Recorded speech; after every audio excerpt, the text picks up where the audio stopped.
Bismillahirrohmanirrohim. Assalamualaikum warahmatullahi wabarakatuh. Apa kabar sahabat muslim sekalian? Semoga kita semua selalu diberi kesehatan dan perlindungan oleh Allah Subhanahu wa Ta'ala.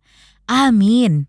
Jodoh merupakan salah satu rahasia ilahi yang sering dipertanyakan oleh manusia. Banyak persepsi yang muncul jika sudah membahas soal jodoh. Beberapa orang menganggap bahwa jodoh adalah takdir di mana Allah telah menetapkan. Sedangkan kubu lainnya beranggapan bahwa jodoh adalah pilihan, di mana manusia mampu menentukan pilihan jodohnya sendiri. Kira-kira bagaimana ya sahabat muslim cara Allah mempertemukan kita dengan jodoh kita?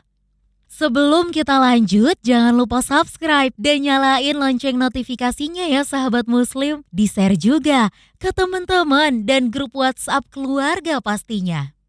Layaknya rezeki, jodoh kadang dengan cara yang tidak disangka-sangka dan tidak bisa diterka. Kamu bisa melihat orang-orang di sekitarmu. Apakah itu orang tua, kakak, tetangga, teman, atau siapapun. Lihat bagaimana Allah mempertemukan mereka dengan pasangannya. Ada yang lucu, unik, dan meskipun ada juga yang menyedihkan.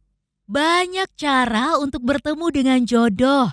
Namun pastikan itu cara-cara yang Allah ridhoi. Imam Syafi'i, seorang ulama besar sekaligus imam mazhab. Ayahnya berjodoh dengan cara yang unik. Ia berjodoh di saat hendak minta diikhlaskan atas buah apel yang ditemukannya di aliran sungai. Beda lagi dengan kisah Nabi Musa alaihissalam yang lari ke negeri Madian untuk menghindari diri dari kejaran Firaun. Di sana ia bertemu dengan putri dan Syuaib dan membantunya mengambil air hingga akhirnya mereka pun berjodoh. Nabi Yusuf alaihissalam berjodoh dengan Zulaiha, perempuan istri Raja Mesir yang pada awalnya pernah menggodanya dan juga memfitnahnya hingga dipenjara. Lalu bagaimana Allah mempertemukan kita dengan dia jodoh kita kelak? Tidak perlu dihiraukan dan dirisaukan karena Allah tentu sudah menyiapkan cara terbaik pertemuan dengan jodoh kita kelak. Sebagai umat muslim, kita hanya perlu memantaskan diri untuk bertemu jodoh kita kelak nanti. Karena sesuai Quran surat An-Nur ayat 26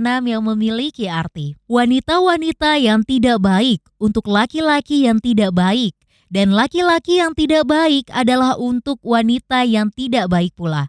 Wanita yang baik untuk lelaki yang baik, dan lelaki yang baik untuk wanita yang baik. Quran surah An-Nur ayat 26. Dari ayat tersebut sudah dijelaskan bahwa setiap manusia telah digariskan takdir jodohnya oleh Allah Subhanahu wa Ta'ala jauh sebelum mereka hidup di dunia, yang dimana sosok itu akan menjadi pendamping hidup Anda. Hal tersebut tergantung dari sikap dan perilaku Anda. Namun, meskipun telah digariskan oleh takdir, bukan berarti kita tidak bisa memilih jodoh kita, bukan? Tentunya bisa. Semuanya kembali pada usaha, doa, dan ikhtiar kita pada Allah Subhanahu wa Ta'ala. Karena agama Islam memberikan jalan bagi kita untuk memilih jodoh sendiri.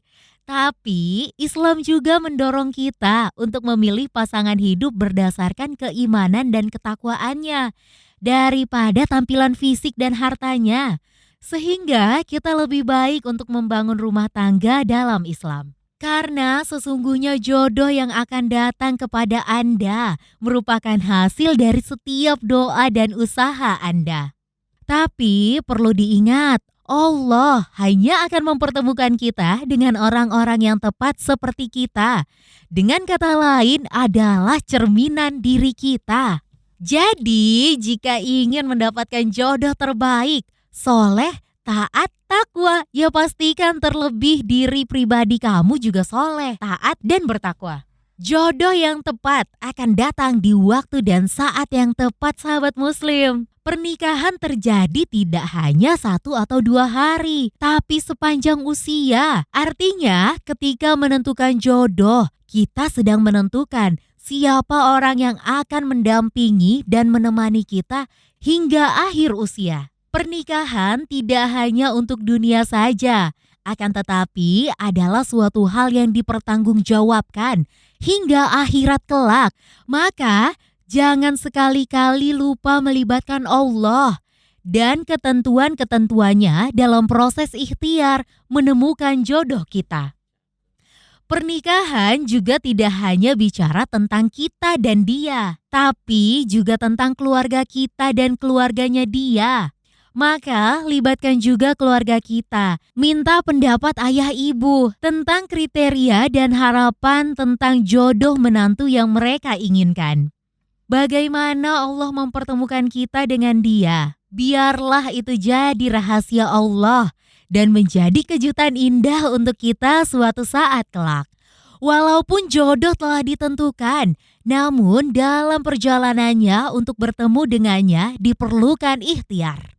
Salah satu ikhtiar yang bisa kita lakukan adalah memilih calon pasangan sesuai panduan Rasulullah Shallallahu Alaihi Wasallam. Wanita biasanya dinikahi karena 4 hal. Karena hartanya, karena kedudukannya, karena parasnya, dan karena agamanya. Maka hendaklah kamu pilih wanita yang bagus agamanya, keislamannya. Kalau tidak demikian, niscaya kamu akan merugi. Hadis riwayat Bukhari dan Muslim. Jika datang kepada kalian seorang lelaki yang kalian ridhoi agama dan akhlaknya, maka nikahkanlah ia. Jika tidak, maka akan terjadi fitnah di muka bumi dan kerusakan yang besar. Hadis riwayat Tirmizi. Seseorang yang memang berjodoh takkan ada rintangan untuk semakin dekat. Karena Allah akan memberi jalan untuk kita agar terus menjadi satu dalam menuju surganya. Tapi bukan berarti Allah mendekatkan kita dengan cara yang berdempet-dempetan sebelum resmi menjadi halal. Arti dekat di sini adalah kedua belah pihak akan semakin dikuatkan hatinya untuk semakin memantapkan niat. Hingga akhirnya menjadi ajang silaturahmi kubra yang dipertemukan dalam akad pernikahan yang dihujani oleh doa-doa dari semua orang yang hadir. Jadi sahabat muslim, cara Allah mempertemukan kita dengan jodoh kita itu hanya menjadi rahasia Allah. Tidak ada yang bisa menduga-duganya. Wallahu a'lam bishawab. Wassalamualaikum warahmatullahi wabarakatuh.